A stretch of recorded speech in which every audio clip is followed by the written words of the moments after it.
subsidized housing all of my life, except for times when we were homeless. I've lived in over 20 different places in 25 years. We were often denied housing because my mom is an immigrant from Peru, and she has an accent. We lived in a battered women's shelter. It was nothing like a home, and it was more like a prison. We were able to get Section 8 housing since we were fleeing abuse. Still, we couldn't find landlords who would accept our subsidy. They didn't want immigrants, they didn't want children, and they didn't want low-income renters. They didn't want people like us. We were homeless, sleeping on couches, making plans to move out of state, when we finally found a place that would accept us in Gray, Maine. I was 9 years old, and I was completely aware of everything that was happening. My mom couldn't shelter me from the reality of poverty and of being forgotten by society. She was doing all she could just to keep us off the street.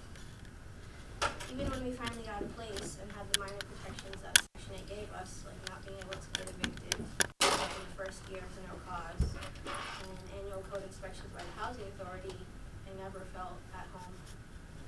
There was always this underlying feeling that it wasn't really home, that if we made a mistake, if we couldn't make the rent, we'd be out on the streets again. After a year in Gray, we left to find an apartment in Portland so my mom could be closer to her job. There still weren't many options, but after a couple of months, we found a place. For the next 7 years, the three of us lived in a 500 square foot apartment, and it was in a low-income, predominantly immigrant housing project. The buildings were cheap, poorly constructed, and not easily accessible by public transportation. We often housed people who were homeless or who were fleeing abuse or slavery. We had a family of 6 stay with us when they were evicted from an apartment on Monroe Hill. They lived with us for 2 months. Another time we gave refuge to a woman who escaped human trafficking, and she lived with us for 6 months. Yet another time, we drove in the middle of the night to rescue a woman and her son who were being battered. Immigration showed up at our house the next day, forced their way into our house, and ransacked our home. Instead of spending my childhood playing and learning about myself, I spent it worrying. I saved every dollar that I got so I could buy the clothes and shoes that my mom couldn't afford. I never asked for anything, and I tried my best not to cause any problems. I saw how much shame my mom felt for not being able to provide for us. She worked so hard to make a life for us, but the obstacles just became bigger and bigger. When I was 10 years old, my resilience started running out. I felt that shame too. I couldn't deal with the stress of the instability. I became severely depressed for 10 years. Every day of my life has been a struggle to even have my basic needs met. Even as an adult, I've struggled to stay in this community. I've been evicted without cause, priced out of neighborhoods, and lived in housing without heat or water. It's not a mistake that some people live in poverty and others don't. It's by necessity. It's not by necessity. It's by design.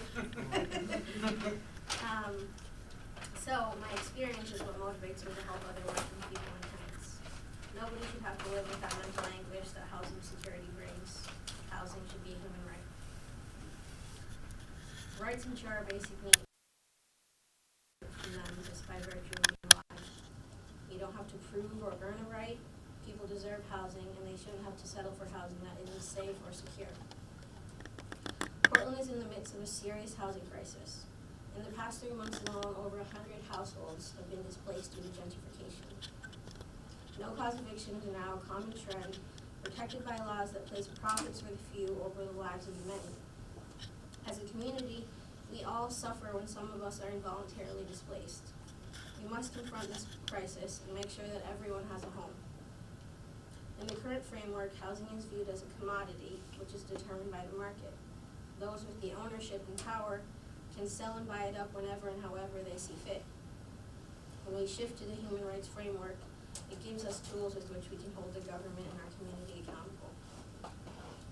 It's not only the morally right thing to do, it also makes fiscal sense.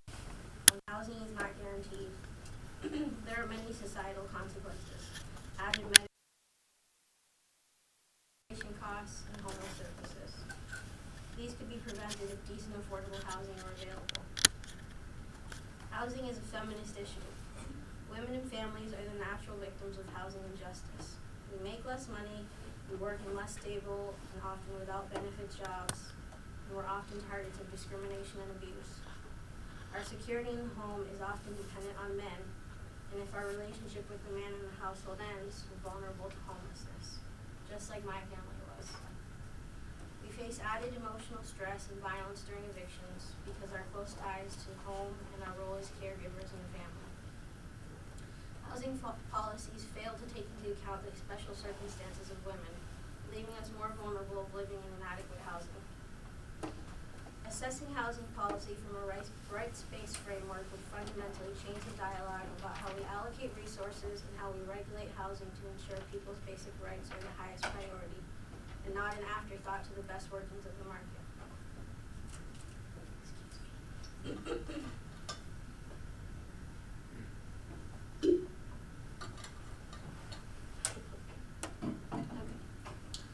So what is gentrification, and how is it affecting the Portland housing market right now?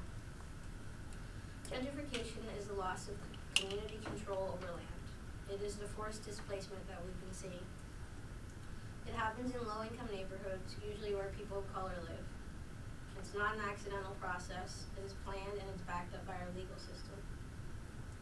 Gentrification is not new. It dates back to the early history of the United States. In the 1800s, indigenous peoples were denied rights to sell and control their land. Settlers gained control of the land simply because they discovered it. Our government and our legal system decided that indigenous people were incapable of making good decisions for their land, and therefore their claims were taken away.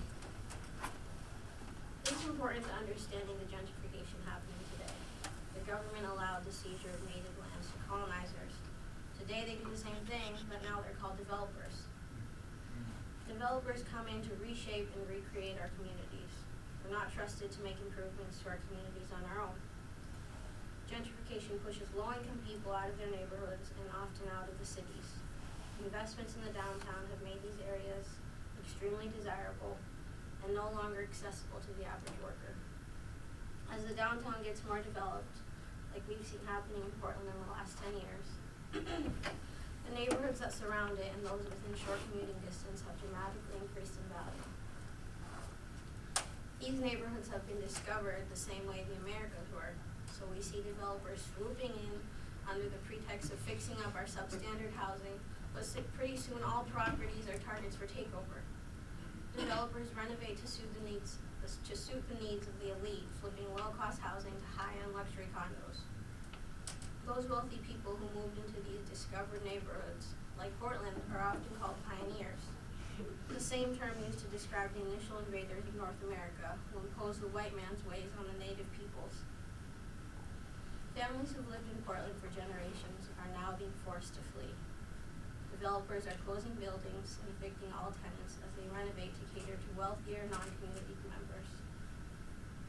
Even the off-peninsula neighborhoods are now inaccessible to most tenants, leaving people to seek refuge in surrounding towns or oftentimes a shelter. These neighborhoods are hot and the rents continue to skyrocket, with landlords seeing just how high they can go. Most low-income renters are paying more than half their income towards rent. Even if they're able to hang on by a thread, any changes in rent, employment, or health could be catastrophic. Gentrification is often explained as a needed or beneficial process. The community needs the white and well-to-do invaders to move into the neighborhood to improve it.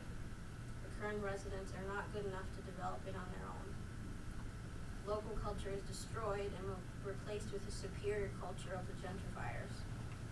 All this is legal, built on decades of laws, based on the rights of the powerful few, not on the human rights of the many.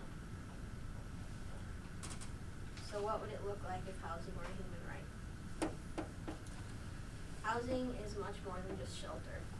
It's where people spend most of their lives, where families nurtured, where you experience all the precious and most intimate moments of life. It's part of a community providing spaces for positive social interactions and safety from crime and the elements. Where you live affects access to schools, jobs, and services. Everyone deserves adequate, safe, and affordable housing. Housing is usually the largest expenditure by a wide margin, so it shouldn't be so high as to prevent a person from meeting their other basic needs. If housing becomes so expensive that a person must decide whether to eat or pay the rent, and this is very common in Portland and across the country today, and they'll always be at risk of losing their housing. Housing needs to be stable. People should be able to choose where they live. No one should be forced to move out just because someone else wants to live there. When we start thinking about housing as a human right that we all deserve and that we have to work towards collectively, we can take the power back into our own hands and create solutions that suit our needs and not those of the profit seekers. So what can we do in the short term to combat this crisis and move towards providing housing as a human right? We need a ban on no-cause evictions. Property owner needs to have a reason to evict you. We need to stop developers from buying up properties and evicting all rent control. We need regulated rent increases so that tenants can stay in their homes. We need to shift tax credits and incentives from developers to cooperative housing projects. Instead of giving tax incentives to housing projects with major property development companies catering to the wealthy, the city should foster self-determination and empower community members by giving startup money for cooperative housing and similar projects. We need to prohibit discrimination against voucher holders. Women, elderly, and people of color are especially unjustly discriminated against. And we need to fully fund the tenant-based rental assistance program to stop low-income people from being displaced from their housing. These are some of the needed reforms to halt the current emergency. But ultimately, we need to change this for-profit system. We need a system of housing that is built for the needs of our community instead of profits for the few. Stories like mine are not exceptional. Families throughout Portland are facing homelessness every day. And we need to give voice to these struggles and encourage more people to share their stories of oppression. Relying on charity or government funds or even regulations will not solve this crisis. Only when we ensure housing as a human right in both law and practice can we create a system that is equitable for all. Thank you.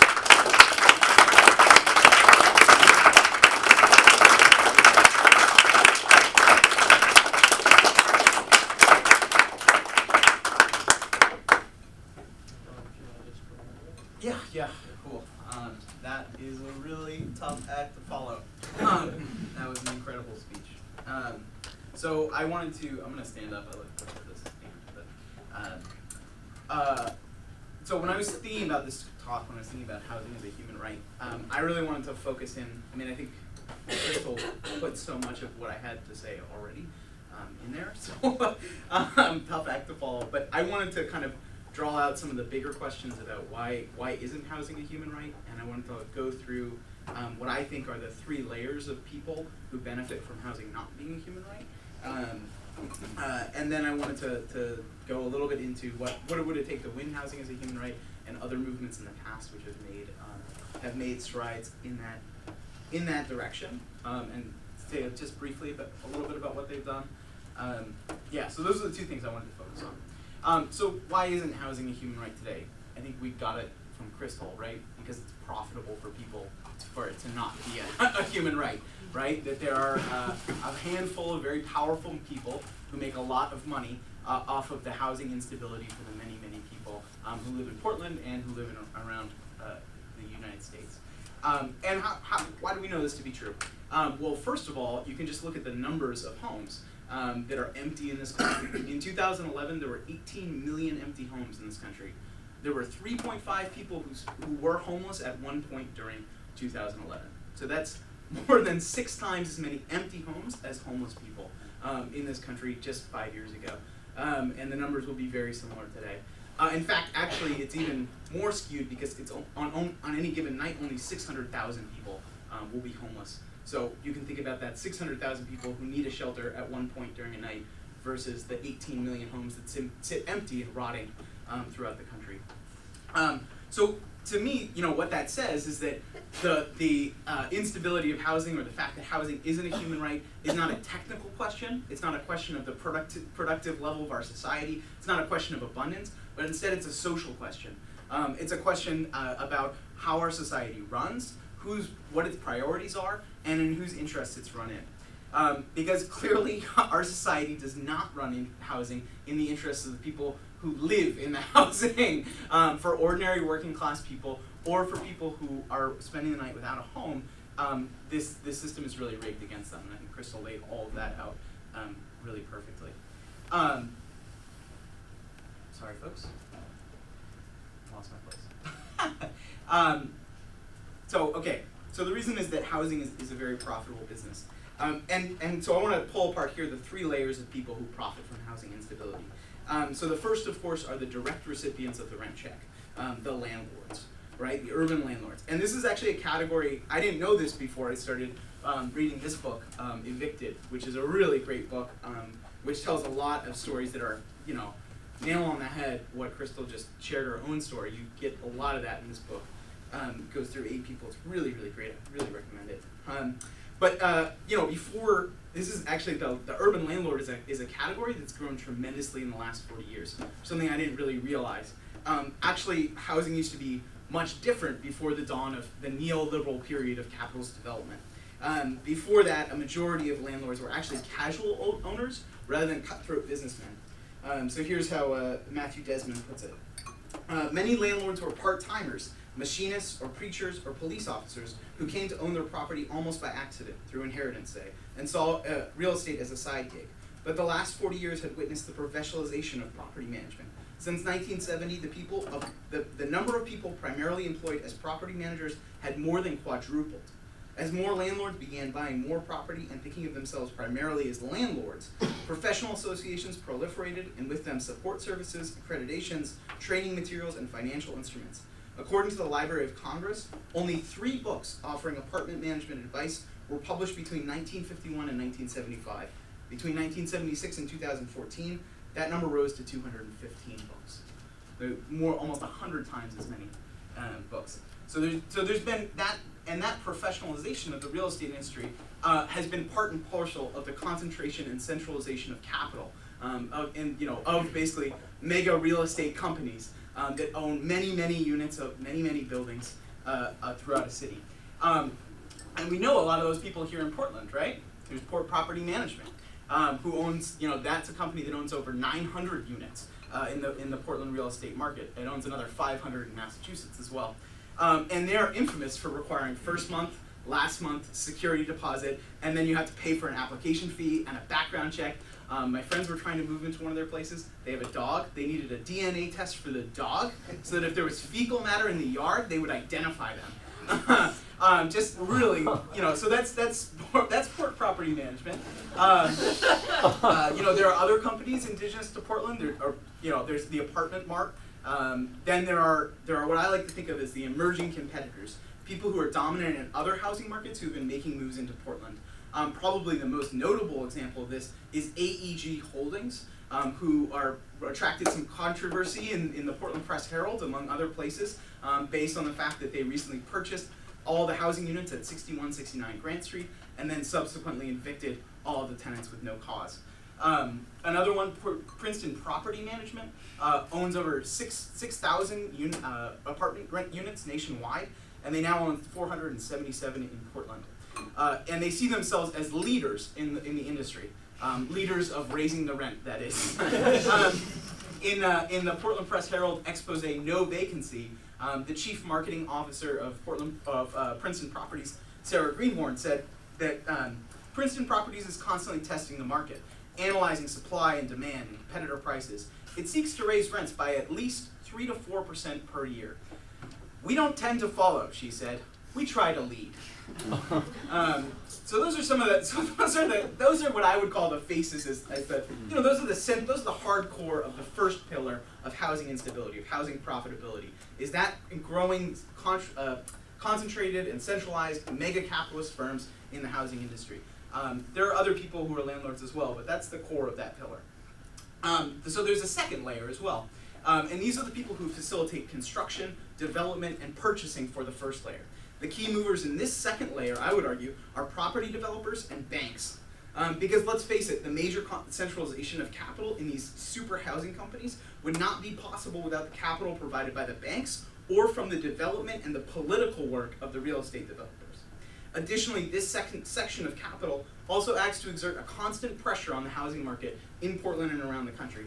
They keep the landlords, large and small, in line, So one of the things you read in this book is you constantly hear about landlords being like, well, I have to pay, the mortgage isn't going to stop being paid. You know, like I can't give you a pass because I have to pay my mortgage.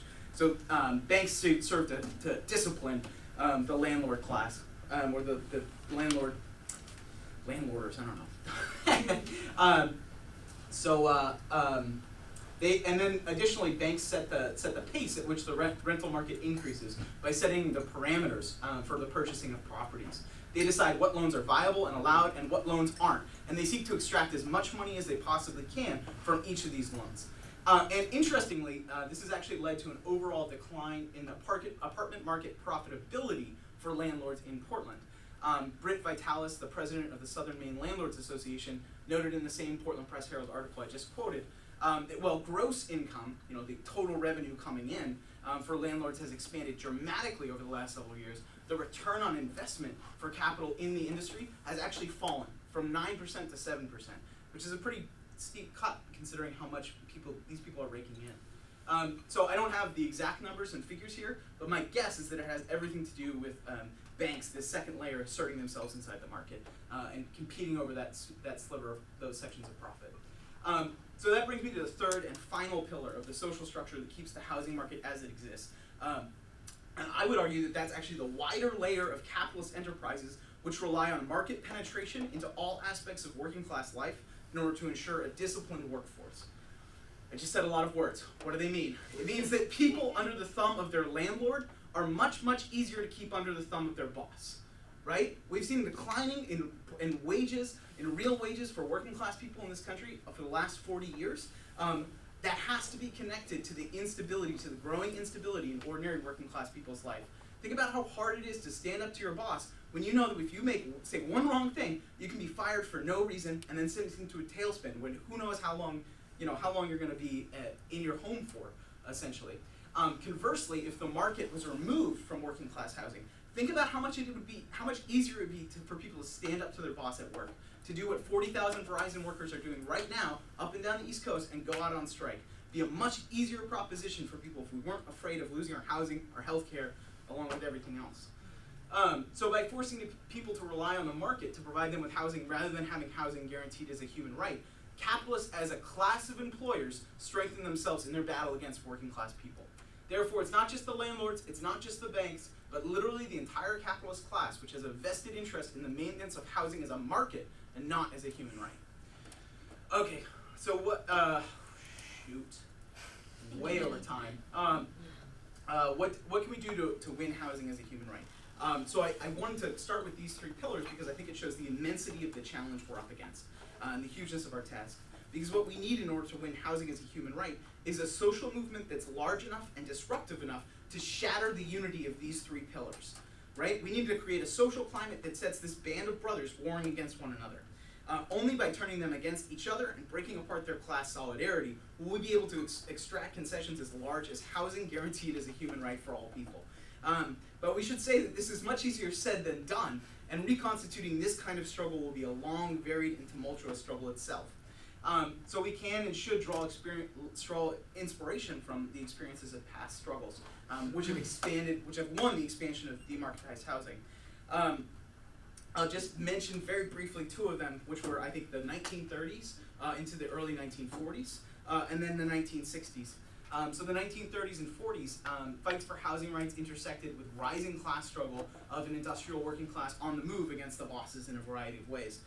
Early in the 30s, before the economic recovery had really set in, the most common tactics were mass protests targeting specific evictions. Sometimes these were street protests against an eviction while it was happening. Sometimes these protests went further, and in addition to protests would feature either an in-home sit-in to prevent furniture from being removed, or a de-eviction where people would move people back into their home. Later in the 1930s and during the boom years of World War II, rent strikes became an increasingly prominent tactic as there was a housing crunch, and major gains were won in the early 1940s. The first public housing units were built in the country, many of them very quality. People were very excited about these public housing units. And then, also rent control was won in a number of cities like New York. Yet what happened afterwards is a repeated pattern in the history of capitalism. After the reforms were won, they began to be broken apart and chipped away at one step at a time. Racism was a key weapon in the fight, as white people were given subsidies and incentives to purchase homes in the suburbs, while black people were abandoned in increasingly dilapidated, abandoned, and unfunded public housing in ghettos. It's no accident then that the next major upsurge in the housing justice fight came in the late 60s in the context of a rising struggle against racism. This came in the form of both organized and unorganized rebellions. So there was the rent strike of 1963 to 1964 in Harlem, when 10,000 renters refused to pay their rent. And then, later, starting from 1965, really with the Watts Rebellion, up through 1968, every year, again and again, in cities all over the country, cities were rocked by urban rebellions as mass numbers of working class black people, basically refused to be governed. And that one, people always talk about those rebellions as like, oh, they were just violent and they didn't accomplish anything and no one had any idea what they were doing. But it's not true at all. They were very determined resistances and they won major gains. The public spending on housing assistance and other urban issues more than quadrupled between the start, more than quintupled between the start of the 1960s to the start of the 1970s. It rose from $600 million a year to more than $3 billion a year. It was a major victory that was won by these urban rebellions.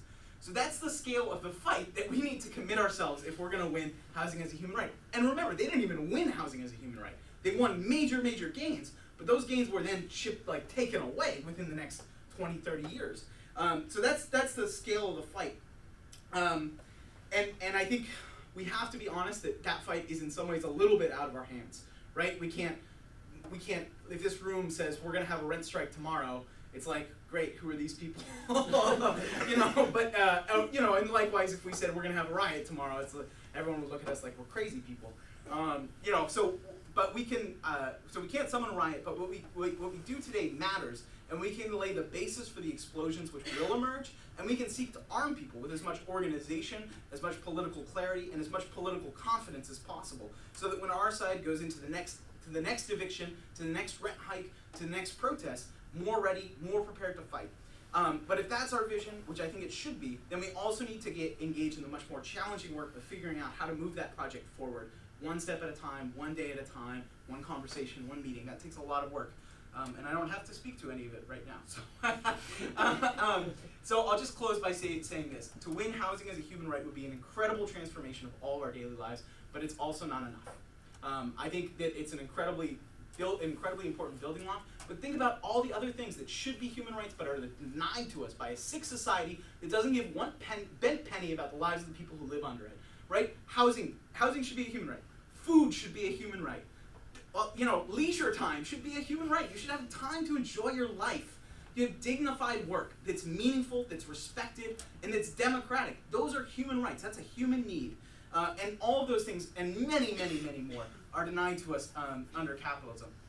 And I think capitalism, the history of housing in this country in particular, shows that any gains we make against the interests of the capitalist class will be hard won. And if left alone, they'll be stripped away. Therefore, we need to set our sights not just on winning housing as a human right, but winning real democratic control of our society by the working class people who make this world go.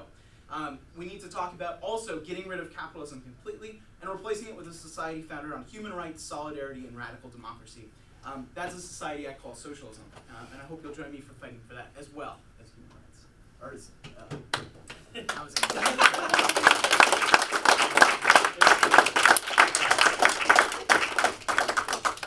So what I'm going to do now, thank you, both of you, for excellent talks, very informative, both of them. What I'm going to do now is actually turn it over to the audience. I'm going to give everybody 2 minutes. Yeah, I think 2 minutes would be good. And if you could just raise your, so what we're going to do is called taking stack. If you just raise your hand, I'll write down either your name if I know it, or an article of clothing if I don't.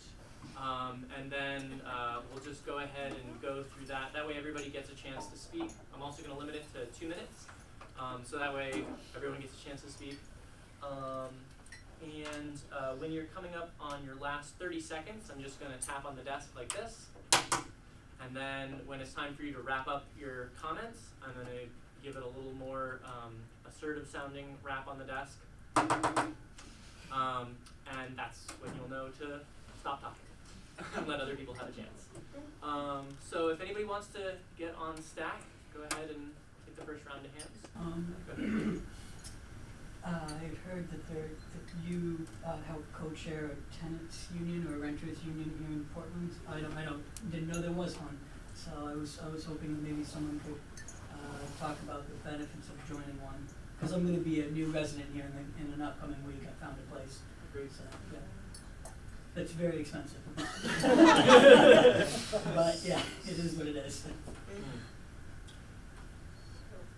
I guess maybe to explain, this isn't exactly just a back and forth between the folks at the front of the room and everybody else. Like we're having like a broad, open conversation.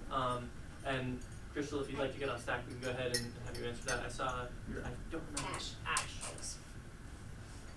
I can also talk with you more about it after, but Go ahead. on stack, okay. Yep. We formed after the Noy Street fire, and as Owen said, this is it's going to be a really long, hard struggle. So right now we're just trying to organize ourselves so that we can support each other. And that's why I shared my story today, because I think the first step before we do anything is like people realizing that our stories are real and that we need each other. We need each other's support when we're struggling so hard to survive. One of the projects that we're working on in the tenants union is that, collecting people's stories in the community. So, I can talk to you more about the tenants union after, but. Okay. We have Ash. What you said at the end of your statement there, like that, with it just being like the way it is, that, like, that definitely resonates with a lot of people, and I think that that's what the people in power try to make us think. They're like, yeah, this is just the way it is, and this is the natural way that the economy works. These are natural forces, but that's bullshit. It's complete bullshit. It's not the way that it has to be, and it's like Owen was saying, it serves to keep certain people in power and to keep the rest of us down. I also think that it is important to realize that there are what you might call like petty landlords that are struggling, and we have to find a way to get them on our side, and to get them to go against the actual real capital owners. I'm not sure how to do that, but I think that is important. Tom on stack next. So I'm Tom. I'm an officer in the tenants union as well, and Crystal's partner. So thank you, Owen and Crystal, for just like awesome speeches. We're all smarter now because of it. So I just wanted to tell people about there's a group of service organizations and tenants and homeless rights advocates that formed recently called the Portland Coalition for Housing Justice. It's Preble Street, Shalom House, Opportunity Alliance, the Portland Tenants Union, and Homeless Voices for Justice. And what we are doing is pressuring the city to adopt the reforms that Crystal mentioned in the speech. And at the beginning, they didn't take us seriously. They didn't even really want to meet with us. If they met with us at all, they made vague promises that, yeah, we'll get to something or other, maybe someday, where's my check from the landlord for my campaign? So we had an event about 2 weeks ago or so. I think some people were here or that are here now were at that event. I couldn't be, but I heard there were over 100 people who came, and many of them shared their stories of desperation and anger at the capitalist class that's screwing us over. And after that, the city is paying attention. We have the city's ear. They're finally scheduling meetings with us and trying to make the easiest reforms right now. So I think we're at the very beginning of that social movement to win that fight here in Portland. And I would encourage everybody, if you haven't already, to sign up with the Tenants Union, and come get involved with the Tenants Union to pressure for those in the phase 1 of that struggle that Owen mentioned. I forgot to give you your 30 seconds, but that was perfect time. do it again. So I have an open stack. If anyone else would like to, no? If anyone else would like to get on stack.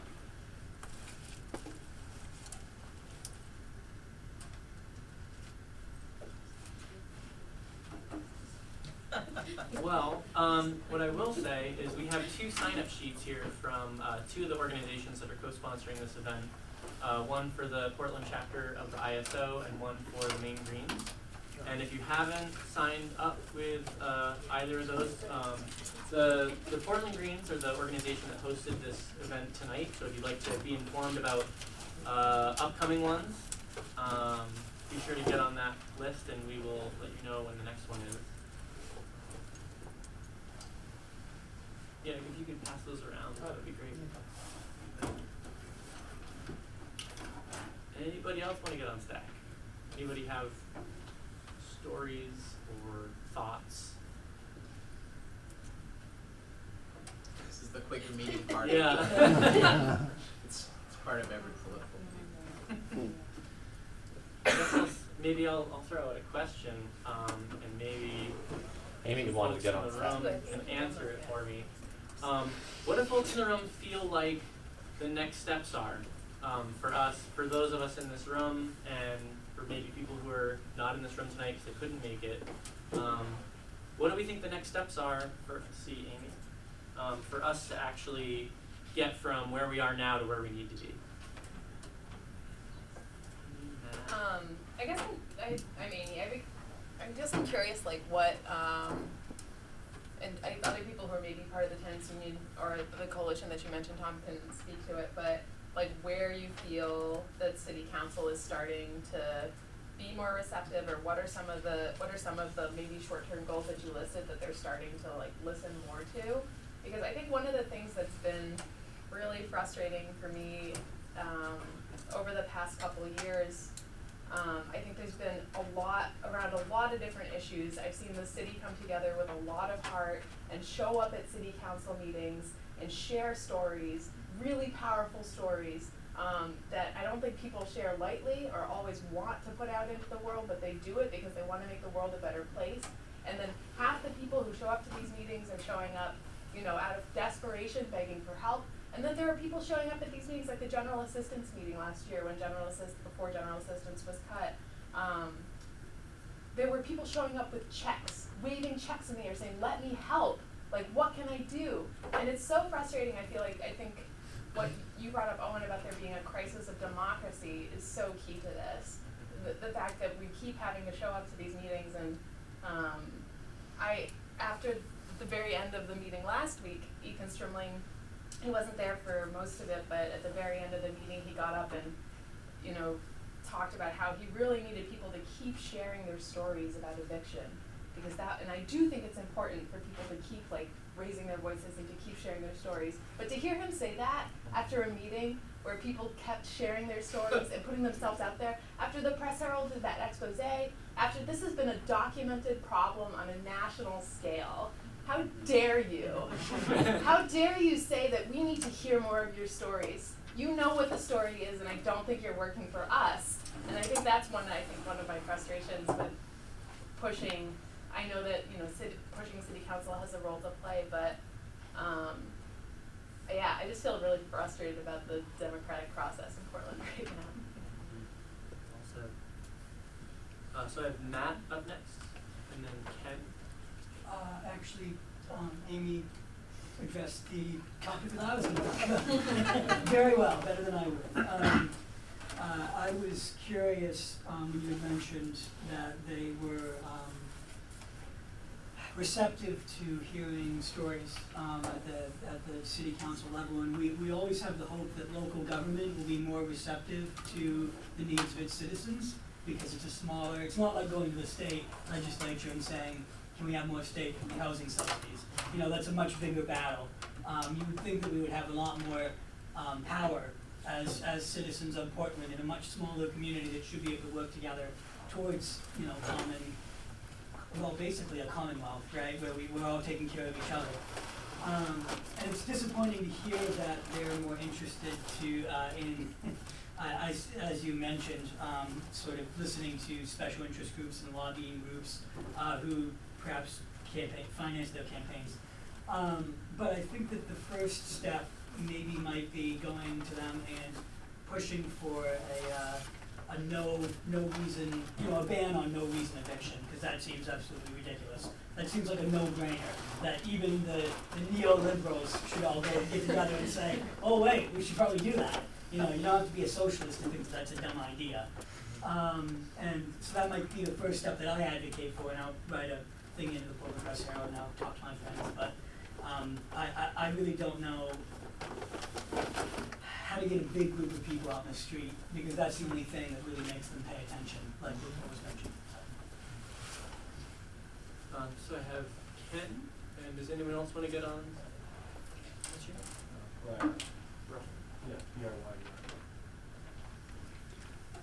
Yeah, I would just like to mention, we do have, we need to confront this by different venues. And we have a resource at CTN5 that gives us a window into TV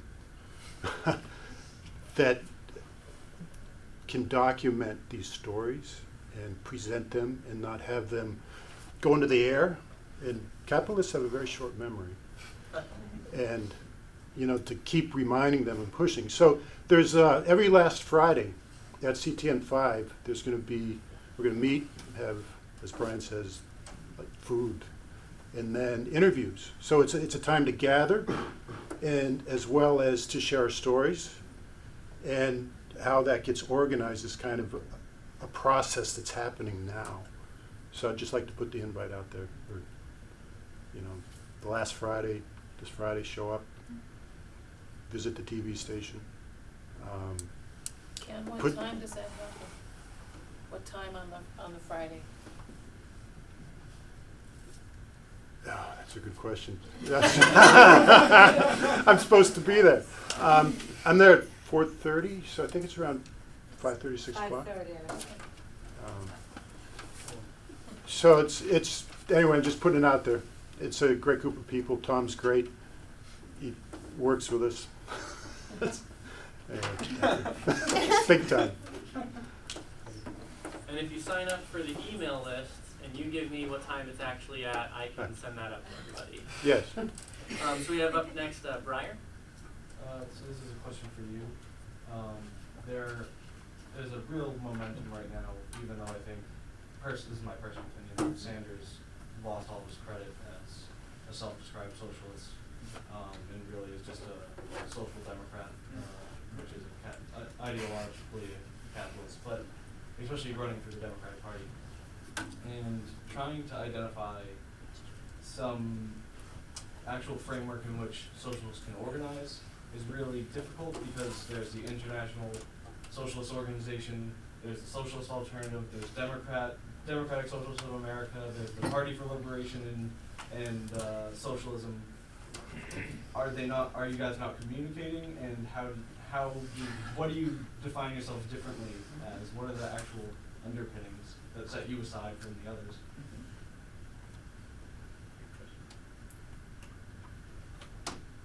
So I had myself on stack next, but if Owen, you wanted to Sure. answer that, Yeah, that'd be great. I can hop back in.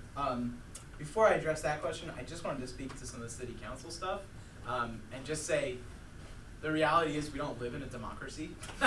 we live in under a political system that's run for and by the rich, and it's run against the interests of all the rest of us. And it would seem to make more sense that we would have more power in some kind of local capacity. There are rich people in every city, and they're the ones who run the show, And even when they don't live there, they still run the show, right? Rich people still run the show, even in the slums and ghettos of the United States, because they're the ones who have the capital and make the decisions. So I just think that's the reality, and that's part of what we have to come to terms with. And then too, I think it is like we want to. A lot of times, what fundamentally moves movements forwards is spontaneous bursts of ordinary working class people in their hundreds or thousands or tens of thousands or millions deciding to do something about the world that they live in to make it a different place. And And that's, in some ways, we can't snap our fingers and make that happen. We have to prepare for it. We have to get people, we have to try and deepen the level of political consciousness. We have to try and deepen our own organizations and our own political leadership, so that when those kinds of snap moments happen, that we're more prepared, that we're more flexible, and we're more able to to play a leadership role in actually making those movements win. And then I'll just, okay, so, sorry, can I have like one more minute, and then I'll shut up for a long Well, we time. have an open stack, so. Yeah, okay, all right, cool. I'm just gonna take on this. I just want to answer the socialist groups question. Yeah, because I mean, I think, I'll just say that one of the big things that distinguishes the ISO, which is my organization, from a number of the other organizations on the left, there are a lot of big ones. I will say the Sanders question has been one of the defining ones lately. The ISO has decided not to endorse Bernie Sanders. We feel strongly that he is trying to take over a capitalist party, which is he's trying to run as a Democrat, but the problem is the Democratic Party isn't a Democratic Party. It's not up for grabs. You can't just do with it whatever you want, which means that it's a strategy that we don't think will work, and so we've decided not to endorse him. And I think you've seen how that's played out, right? That at every step of the way, the Democrats have been undermining him, attacking his campaign, going so far as to, really some really questionable results in Arizona and New York. You see that the Democratic Party is not a Democratic Party. We can't take it over. We have to build our own organization. That said, we fully link arms with all the people who are, who are for Sanders for all the right reasons. And I think that's where people are at. People aren't going to go right from neoliberalism to revolutionary socialism. They're going to pass through some transitions, and we want to work with them. We'll provide them a whole of attraction to help deepen and develop their politics. Anyone else want to get Tom? I just wanted to, I think Amy asked for some clarity about what's happening with the city council. So we don't have an ally on the city council right now.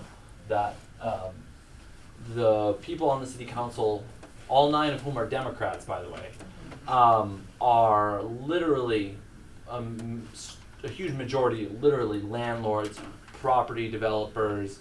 They are the people who are in the first or second most direct groups of people that Owen mentioned, the tiers of taking our money for nothing, basically. That's who runs our city right now. And we have a city manager who is more concerned with upgrading restaurants at golf courses than keeping health clinics open. And so, who was a Clinton administration official.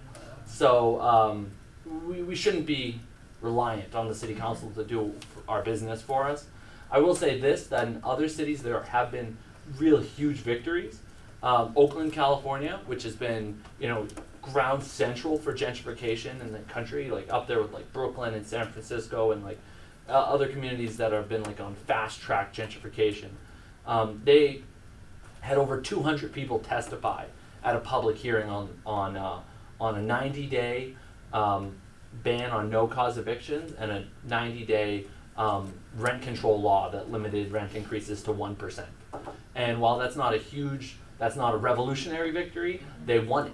Mm-hmm. And which is like unheard of, in a city that large. So they're gonna listen to us. We're gonna set the terms because we're not gonna make life easy for them.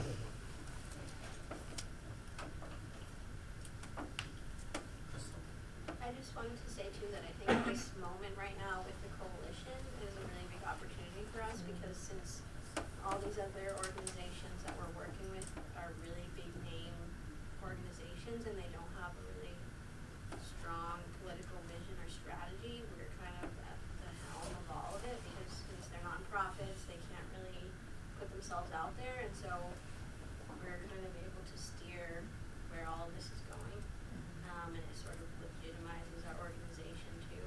So I'm really happy that they wanted to have us. I'm surprised. And I mean, I don't trust the city at all, but it's great that they're sort of letting us take the lead on this. So I had myself on stack. I was at the meeting, I don't remember how long ago it was, that Amy and Crystal were at. And it was really disappointing. so I think just to get everybody up to speed on like the level of struggle that it's going to take just to get the very basic no-brainer reforms that Crystal mentioned in her talk. Just before that meeting, the city which that meeting had been announced already. Then the city council decided that on properties that it seized because of the property owners owing back taxes, they would change what the law was so that it would be easier to give no-cause evictions. This would be the city directly giving no-cause evictions to the people who live as tenants in properties that are owned by people who weren't able to keep up with their taxes. The law had previously been that the city had to work out a payment plan and use the rents of the tenants to pay the back taxes. And the city went out of its way to reverse that decision. And then at the meeting, when those very basic reforms like a moratorium on no-cause evictions, the ending discrimination on voucher holders, which it's presently legal, which is another law that they changed. They were like, well, we don't know if these reforms will work. We need to study this. And it's like, we've been studying this for a long time. And like, there are also people who are losing their houses right now. And a moratorium on no-cause evictions would keep people in their homes. And for them to say, oh, well, we don't know if it would actually keep people in their homes or not, is just, I don't know what level of mental gymnastics they're having to go through, but yeah, we have no allies on city council right now. So. My next one's Zach. Yeah. I will say one thing about that meeting that was really encouraging was when people were speaking, when people were sharing their stories, the room was like with them in their joy, with them in their sorrow. Like there was so many electric moments of just, when people were sharing their stories, people were there with them. And it was when the city councilors who were there kind of got up and got in front of the room and started explaining to everybody, why it was like why they weren't quite sure about like housing being something that we should make more accessible to people. How would we possibly do that? And after a list of ways to do that had been presented to them. But so I think that was something that was, I think, really like a powerful kind of organizing lesson too, was that moment where like, where is the wind in our sails? It's when we're together, it's when we're raising our voices together. And I do think that meeting was called on, in many ways, on, the terms of people, because the voices that got put forward, and that I think shown the most were just regular everyday people. And I wanted to also just reiterate too what you were saying about housing being a feminist issue and housing stability being a feminist issue, and I think your story is so emblematic of that, Crystal, and I just wanted to thank you for making that connection, because I think it's crucial. We aren't going to win women's liberation if we continue to live in a system where we have to rely, many of us have to rely on men for housing stability. So it's just super, super crucial towards all sorts of different forms of fighting, all sorts of different forms of oppression, fighting for housing.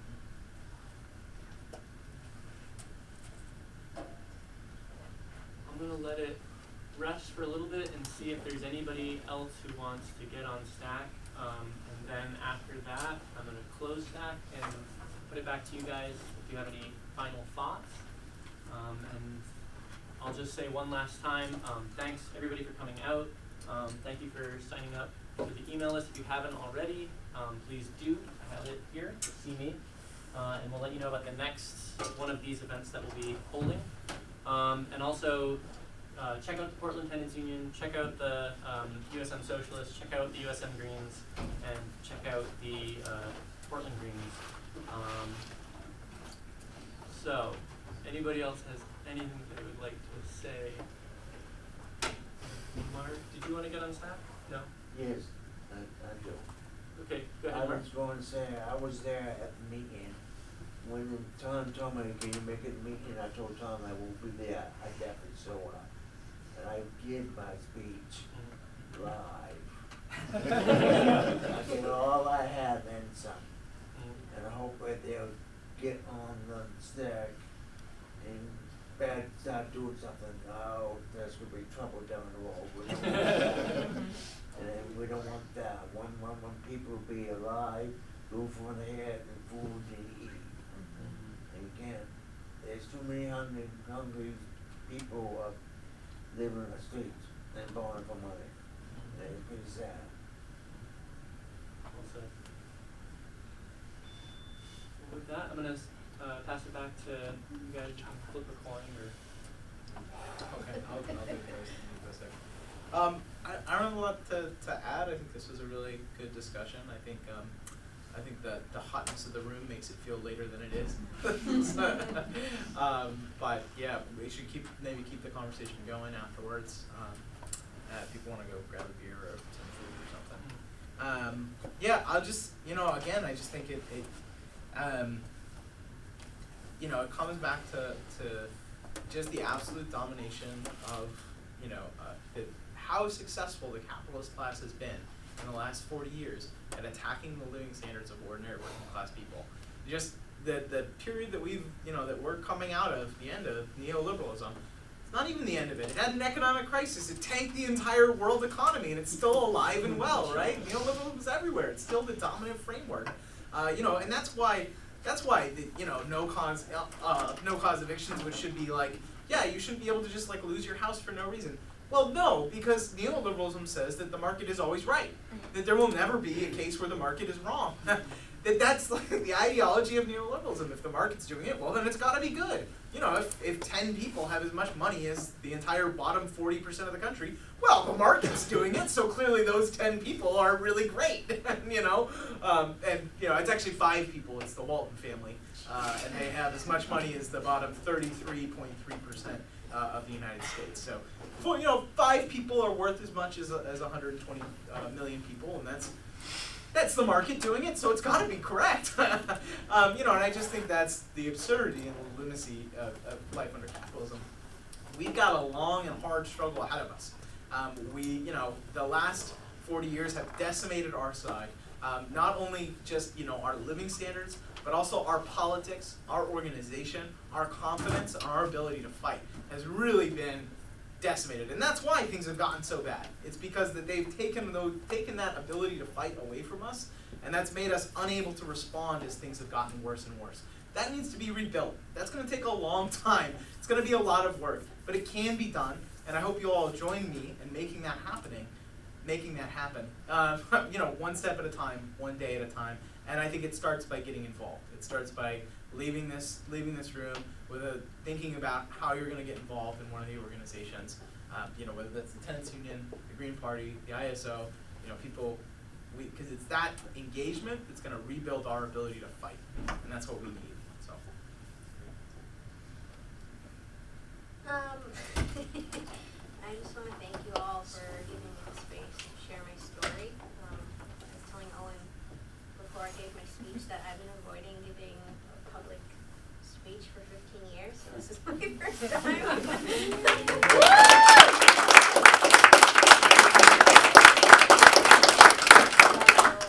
Thank you for letting me share my story, and I encourage you all to join the Tenants Union. And like I was saying about sharing stories and what Amy said too about that event giving so much power and hope is like that's what I need. It's so easy as poor people to start pointing fingers at each other and just feel like so paralyzed because we're just tricked into thinking that it's somebody else who's taking it away and not all these rich people who are, making sure that none of us have what we need. So I just join the tenants union, or at least come talk to me.